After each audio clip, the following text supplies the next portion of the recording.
fast cars to be out there because I don't want to go out there and have to tell them to go. Yeah. We'll see how it looks, and if there's some horses or something coming up behind us, I'll divide. Yeah, kind of like what I did earlier. Yeah, let's do that again. Alright everybody, so today I'll be commenting a bit on this video here. So I guess try to keep you guys a little bit more engaged, and also an easier way to give some information without putting up text on the screen. I'm editing this video on my phone, and the iPhone editor doesn't really give a good option to list stuff out, so I figure I'll try this route real quick. So this is session 2 of Track Night America.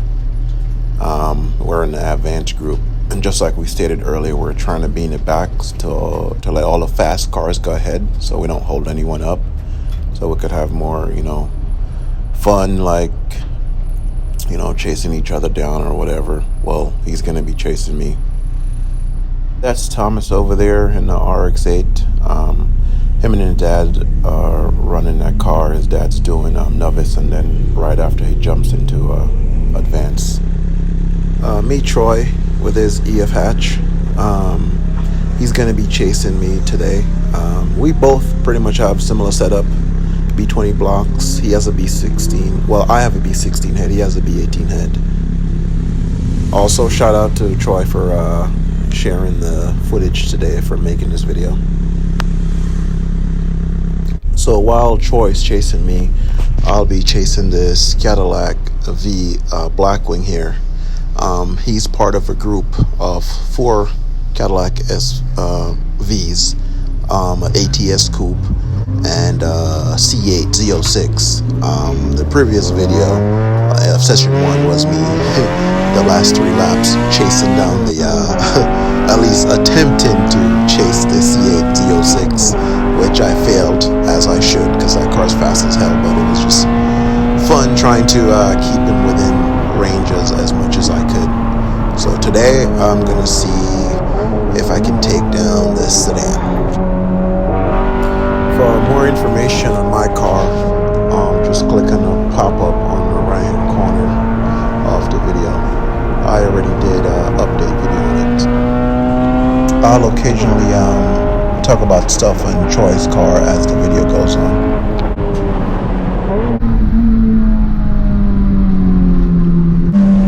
Troy and his K2 and K1 coilovers hitting up turn 6. Even though this is advanced group, Track Night wants all drivers to give a point by, just for extra safety. So every now and then there's a little hesitation of passing because I'm waiting to get my point by.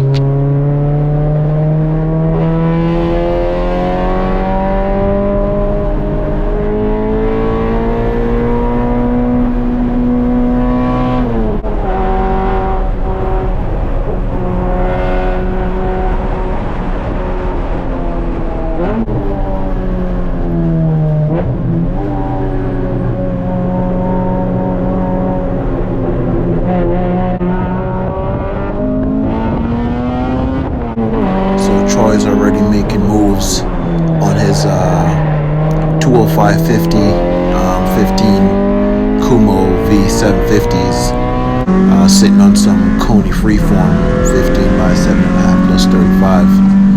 He's making sure he keeps me within sight.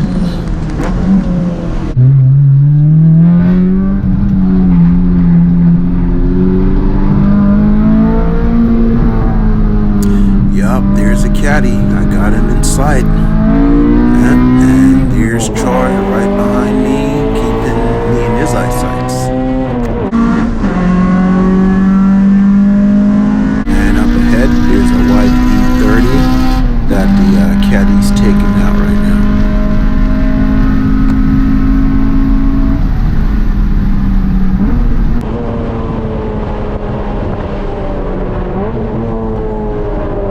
Favorite section of this whole track, turn 1, 2, going over the hill, down into 3, 4, down to 5. It's almost like a roller coaster coming through here. I love it.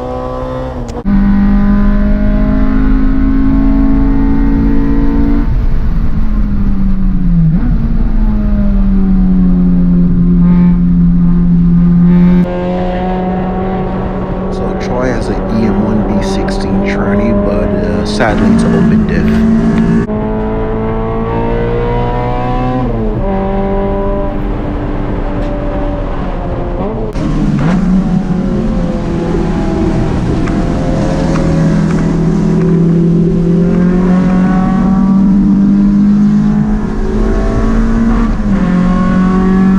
So Troy's hatch is powered by a B20 block with a B18 head, C1 GSR, and skunk 2 headers with custom exhausts and S300 V3 to control everything. Simple setup, but he's out here making it happen.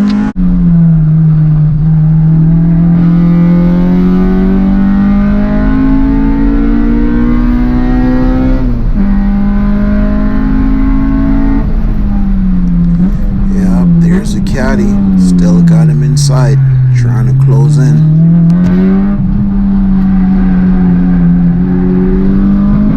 So a couple more things about Troy car as we head down the straight here. You can see he has a CRX dash in here.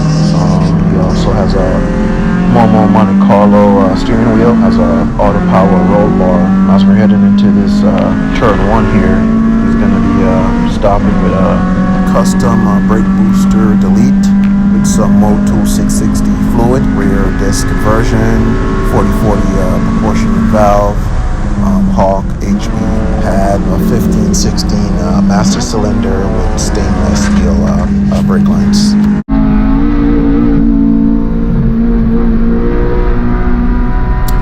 Fun fact, VTEC technology actually started in the early 80s for Honda motorcycles. It was then developed and put in production in Japan in the 89 Integra. That was the first car to ever have VTEC technology, which was then followed up by the hatchback shortly in that same year, the SIR and also the CRX. And then in the United States, its first introduction was in the 91 first gen NSX with the V6 VTEC engine. Just a little, you know, something while you sit here and watch the video.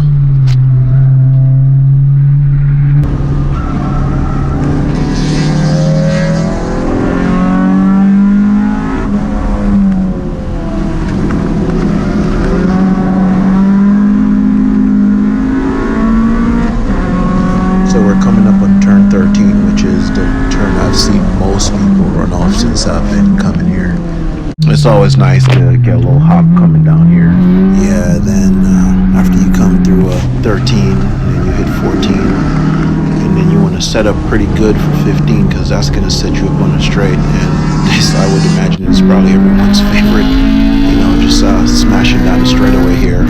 As you can see, Troy's over here tapping the steering wheel, getting a little extra 5 horsepower. My speed only goes up to 120, and I'm usually past 120 before I start breaking down the straight.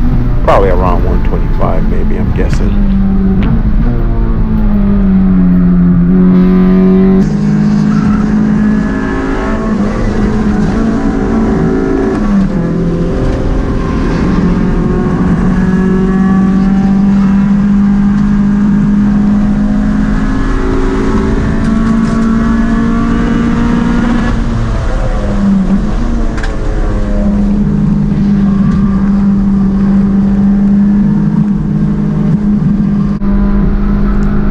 Slowly closing in on the Cadillac now.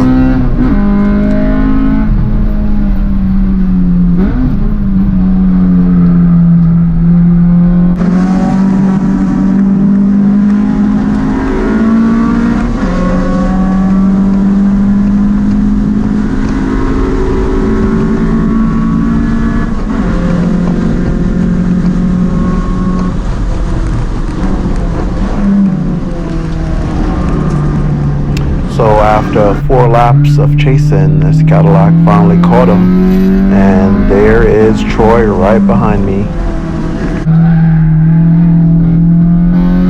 So originally, I was going to end the video here after passing the Cadillac, because that was my old goal, and Troy's goal, I guess, was to, you know, probably pass me or keep me within sight, but it was cool. He was pretty much on me the whole way as I was trying to get to Scotty. But after watching the footage, I just decided to just edit the entire thing. So you can just keep watching if you choose to, just to see how everything plays out.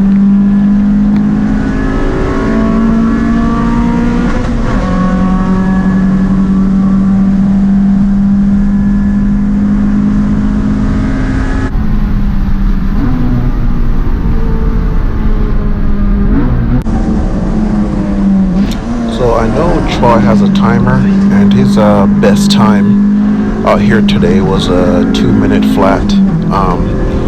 I would assume it's safe to say, at worst, I'm at the same time as he is, and at best maybe a 1:59. Not quite sure because I don't really time myself. I'm just out here for the laughs, just for the good time, but I guess that kind of gives me an idea where I stand.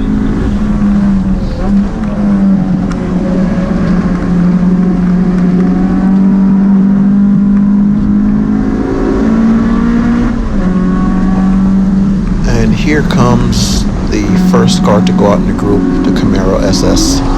Pretty fast car, as you can see. We're about 5 laps in now, I believe. And he has caught up to us. Again, this is why we started the back, to kind of give the faster cars enough time to catch up to us. And here he goes, passing me as well.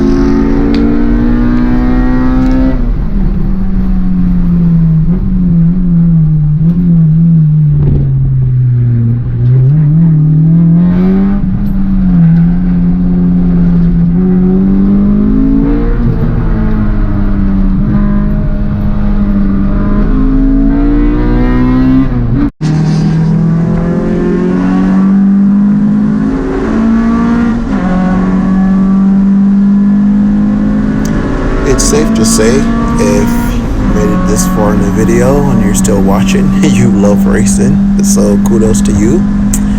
And with that said, here comes that M5 that's been following Troy the entire time.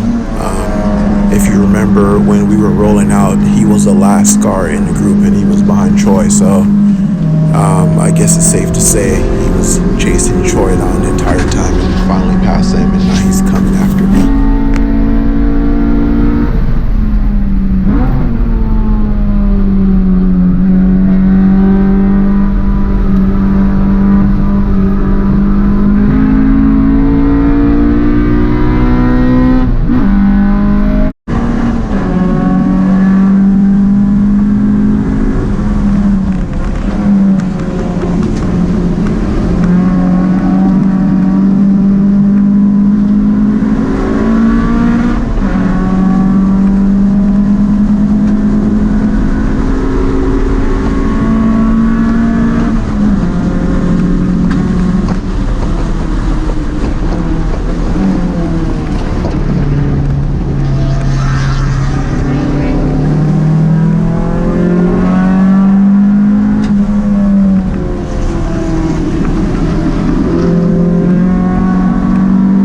Then out of nowhere, Thomas and his RX-8 come flying past Troy right before turn 13 with fireballs coming out his exhaust.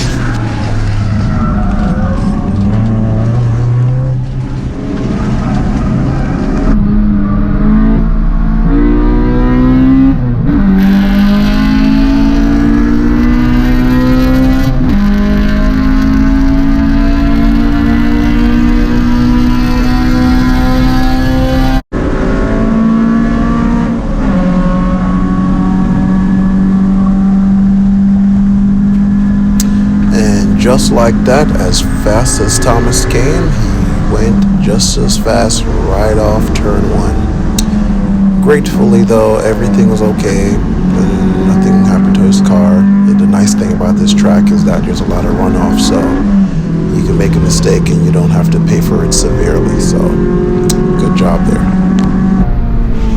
and the Beamer finally got close enough for me to let him by, so I'm just gonna let him go. But I'm gonna chase him down aggressively, try to keep him in sight as much as I can. And oh, got way too aggressive.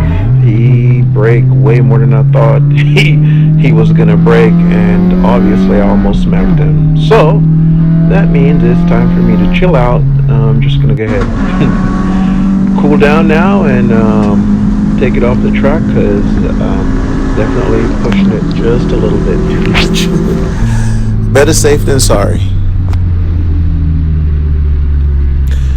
I'm waving Troy by.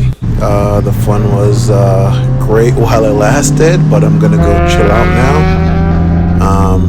This is pretty much the last lap before the cool down lap anyway, which I found out right before I got off track, so I only missed the cool down lap, so no biggie. Successful completion of the session, and no one got hurt, including myself. So I want to thank Troy again for sharing his footage to make this video. Hopefully you enjoyed, and till we meet again, man, stay safe.